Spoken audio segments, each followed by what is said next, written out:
संजय रावत जी यहाँ बैठे 100 दिन जेल में रहे। मनीष सिसोदिया के घर पे आपने 14 घंटे छापेमारी की। सत्येंद्र जैन को आपने जेल में रखा है। अरविंद केजरीवाल पे छापे मारते हैं, सारे मंत्रियों पे छापे मारते हैं। बंद करके सबको जेल में डाल दीजिए। दादागिरी से अगर देश चलाना चाहते हैं, तानाशाही से चलाना चाहते हैं। उसके अलावा जो प्राइम मिनिस्टर बाहर बयान देते हैं वो एक बहुत बड़े आदमी होते हैं। 2 करोड़ नौकरियां देने का अगर हम बोले तो आप बोलेंगे ऑथेंटिसिटी क्या है? 15 लाख का अगर हम कुछ बोलेंगे आप बोलेंगे ऑथेंटिसिटी का। अरे ये तो जबान से निकली हुई है।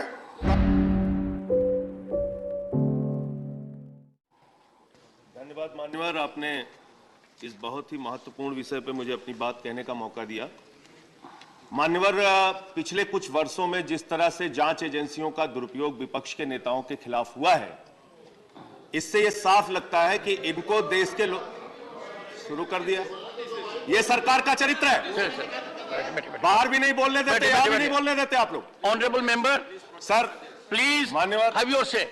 No one should be on the chair मान्यवर, एक्सेप्ट द वन स्पीकिंग। मान्यवर, ईडी का इस्तेमाल करके पिछले 8 वर्षों में 3000 छापे विपक्ष के नेताओं पे मारे गए और मात्र 23 लोगों को ईडी कन्विक्ट कर पाई। मात्र 0.5%।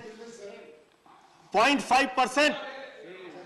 सर मैं सर सर सर ये बिल्कुल ठीक बात नहीं है sir. Sir honourable members, one of the members is on legs. Honourable members please take मैं ये कह रहा हूं सर, प्लीज प्लीज। ये ईडी फर्स्ट 20,000 करोड़ का घोटाला करने वाले नीरव मोदी के खिलाफ क्यों चुप रहती है? Take your seat. ये ईडी 10,000 करोड़ कैसे ही बोलूंगा, बगैर पेपर के बोलूंगा। अब इसी में अगर no point in zero.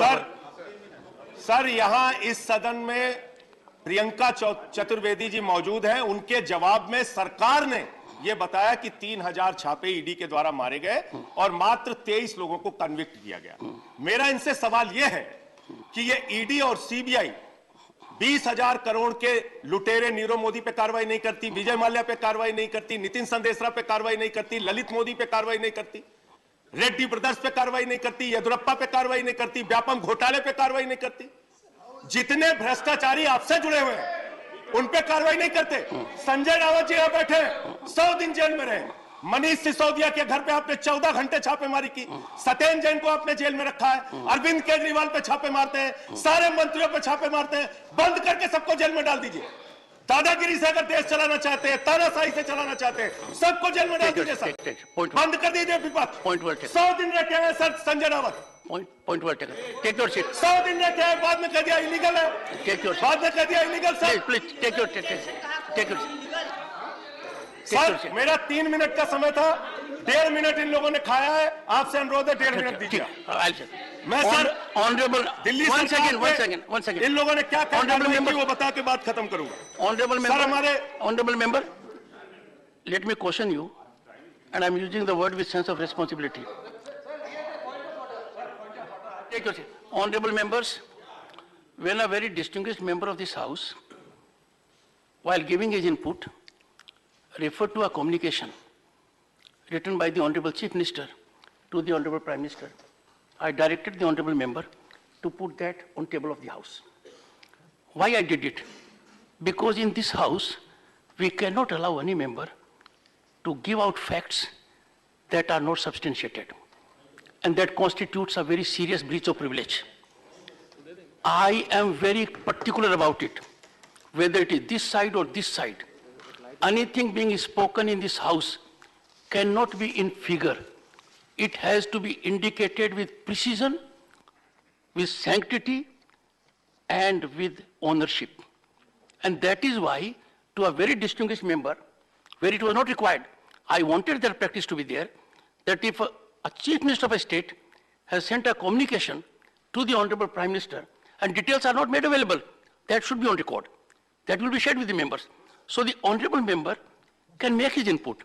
But while making the input, it has not to be a speech. The Honorable member must focus on actual figures, and I will call upon the Honorable member to put the relevant record on the table of the House. If the record is not there, I may seek guidance from the honorable members that will be breach of privilege of this House.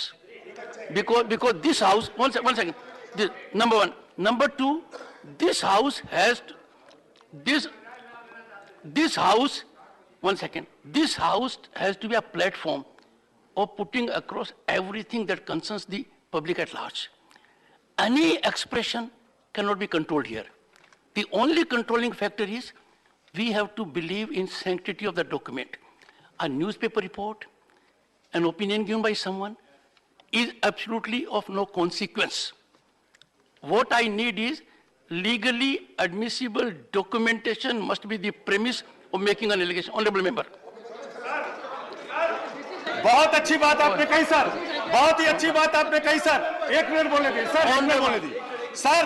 Priyanka Chaturvedi इस सदन की please मुझे one second.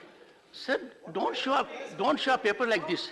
नहीं sir, No, let us not have that. ऐसे बोल देते, ऐसे बोल देते। Otherwise, we'll be engaging in and honorable members, leader of the house, leader of the opposition. Sir, धन्यवाद, आपने मुझे दो बात कहने के लिए परमिशन दी। तो इस सदन में जो आपने कही कि फैक्ट्स, फिगर्स और ऑथेंटिसिटी के साथ बात करना चाहिए। सर, जो भी सदस्य यहाँ पर बात करते हैं वो या तो अनस्टार्ड क्वेश्चन से जो रिप्लाई मिलते हैं या स्टार्ट क्वेश्चन से जो रिप्लाई मिलते हैं उस आधार पर भी बात करते हैं। और मीडिया जर्नल, आप उसको मानो या न मानो, आप उसको कह सकते हैं कि ये ठीक नहीं है, लेकिन हमको कभी मीडिया का भी फिगर्स लेना पड़ता है, जर्नलिस्ट जो आर्टिकल लिखते हैं वो भी लेना पड़ता है, कभी सदन में अनस्टार्ट क्वेश्चंस के रिप्लाई आते वो लेना पड़ता है, या स्टार्ट क्वेश्चंस के रिप्लाई वो देते वो लेना पड़ता है। उसके अलावा जो प्राइम मिनिस्टर बाहर बयान देते हैं वो एक बहुत बड़े आदमी होते हैं। 2 करोड़ नौकरियां देने का अगर हम बोले तो आप बोलेंगे ऑथेंटिसिटी क्या है? 15 लाख का अगर हम कुछ बोलेंगे आप बोलेंगे ऑथेंटिसिटी का। अरे ये तो जबान से निकली हुई है, प्राइम मिनिस्टर के जो जबान से निकलती है हम ये समझते हैं ये उनकी ऑथेंटिसिटी है, उनके फिगर्स करेक्ट है, उस आधार पे ही हम उठाते हैं। तो इसीलिए कृपया करके आप हर बात को ये कहना। खबरों में बने रहने के लिए फोरम 4 को सब्सक्राइब करें और नोटिफिकेशन पाने के लिए बेल आइकन दबाएं।